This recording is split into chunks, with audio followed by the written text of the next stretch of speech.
Hey, there's Keith at Custom Works, and if any of you guys have been following us on the progress on the Custom Works 71 Camaro, you know that we keep putting out these videos. This is the last time we're gonna run it. This is the last time, you know, we're gonna tear it apart. Blah blah blah. I know we've been saying that for a long time, but I think we actually reached that, and we'll get into more of that in a moment. But really, what we want to do is kind of show you the progress that we are actually making. The other day I finally decided, you know what, got to get off my ass and make some stuff happen. So no more excuses. So told some customers, hey, your shit's gonna wait. So anyways, this is 4 years in the making. So anyways, gonna get on it. I'm gonna show you what we did, and I'm gonna show you what you know, all these years what is it gonna sideline the car. The engine's tired, the transmission crunches in second gear pretty bad. You know, everything's got somewhere between 11 and, you know, whatever seasons on it. So, you know, the clutch is absolutely worn out. You know, everything on the car, trying to figure out what is it that's gonna break. And coming up here, we will actually show you what broke. It seems very minor, but I think it's one of those things that, you know, you go, ah, shit, how do we easily fix this? I don't think there's an easy fix for it. So, but we'll get to that in a minute. But first, we're going to show you the progress that we made.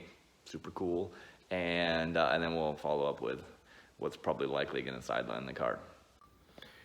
All right. So anyways, the other day decided that we're going to make some progress on this thing. So we went, here's the frame table where this subframes have been sitting on for 4 freaking years. 4 damn years that thing's been bolted to this table. And so I rolled it over, stuck it up on the lift, and rolled over and grabbed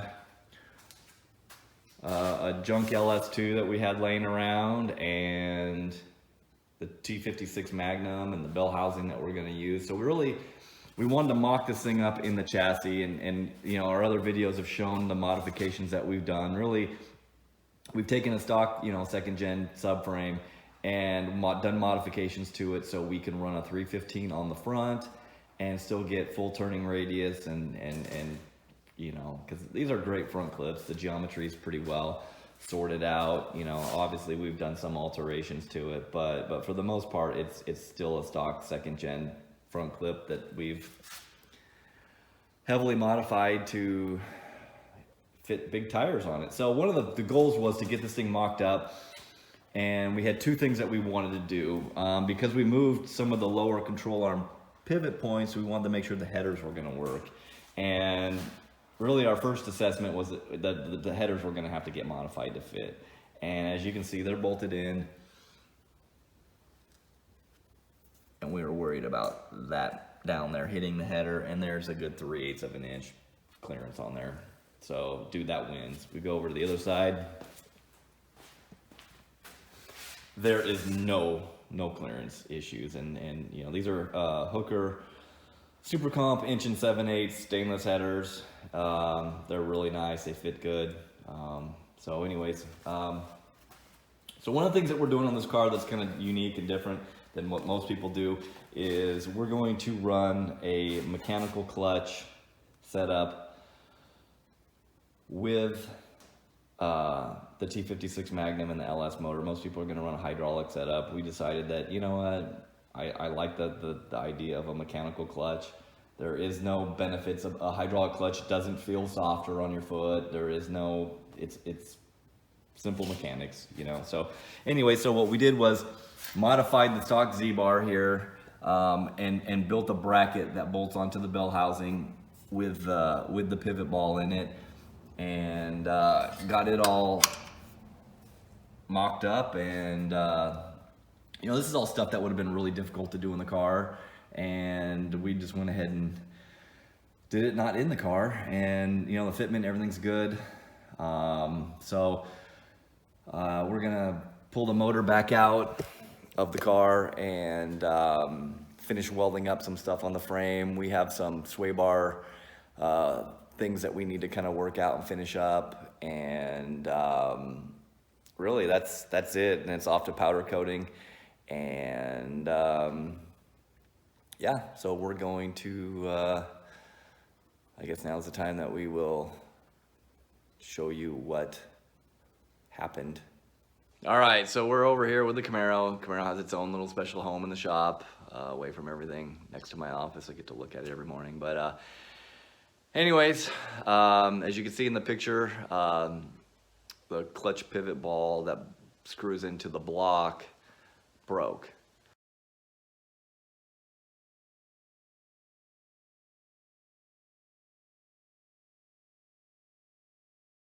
And the crazy thing is, and the only reason why I even really noticed it was when I was building the new linkage on the new subframe. I wanted to kind of look at what angles the Z-bar was at in the car, and I looked down at it, and the Z-bar was at a little bit of a funny angle, and it looked like the pivot ball had unscrewed itself, and so I thought, well, shit, I gotta climb in there. It's gonna be a pain in the ass to screw that thing back in. So I did. I got under the car and kind of started screwing it in, and all of a sudden I noticed. I said, well, something ain't right. So that's when I kind of moved the Z-bar, and yeah, the threaded part is still in the block and the pivot ball is not. So they are no longer one with each other, and fixing that might not be easy. The headers on this car are really damn near impossible to get out, so I'd have to remove the header, all the clutch linkage and stuff like that. That's not a big deal, but the header kind of a pain in the ass.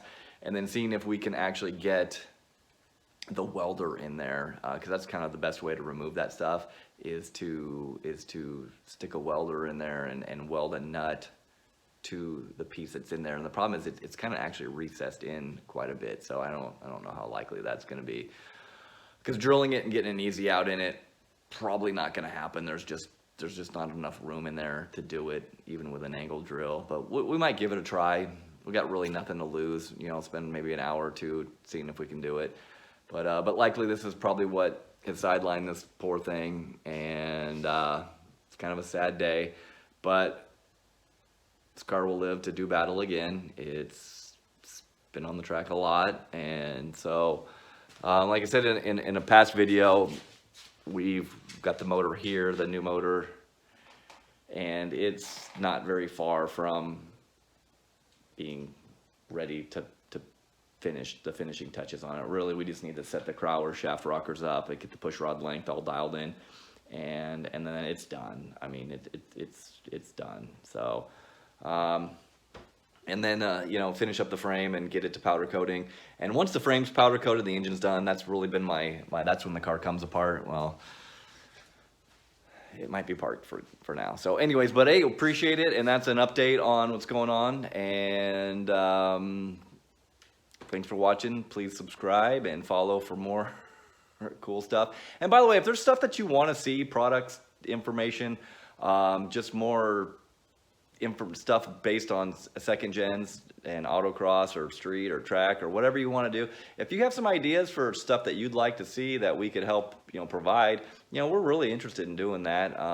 We're not looking to make money on our YouTube channel. That's not really what it's for. It's just more for fun and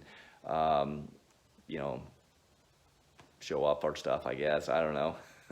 But anyways, if you're wanting to share some stuff, just put some comments below or message us and let us know. Appreciate it.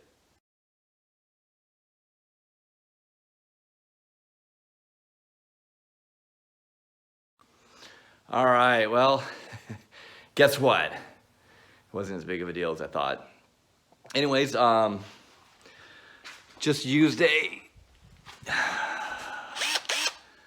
left-handed reverse drill. Actually pulled the Z-bar out. There was just enough room to get this thing in there. Like literally, if it was a half inch more, I probably had to break the drill bit, make it shorter, but it actually just fit. And drilled on it, pushed on it, and it just backed itself right out. Once it got about, I don't know, quarter of an inch, or actually less than that, maybe eighth of an inch into the broke off piece in there, it just backed itself right out.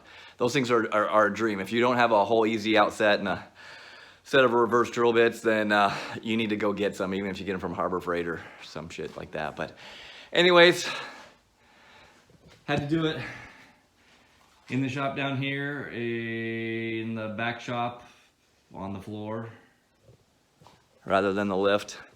in the shop because I wasn't going to be able to push it. It's actually a little bit of an uphill out this one and into the other shop, so I wasn't going to push it. Anyways, but it's done. The car will live to break something else till the next time. And, you know, really the goal is to park this thing without major catastrophic failure, AKA the transmission, engine, whatever. So anyways, we'll have more updates for you. Thanks for watching, and subscribe for more. And again, like if you want to see some stuff, let us know what you want to see, and if there's more information and stuff on our products or whatever it is, we'll see if we can oblige. And thanks for watching.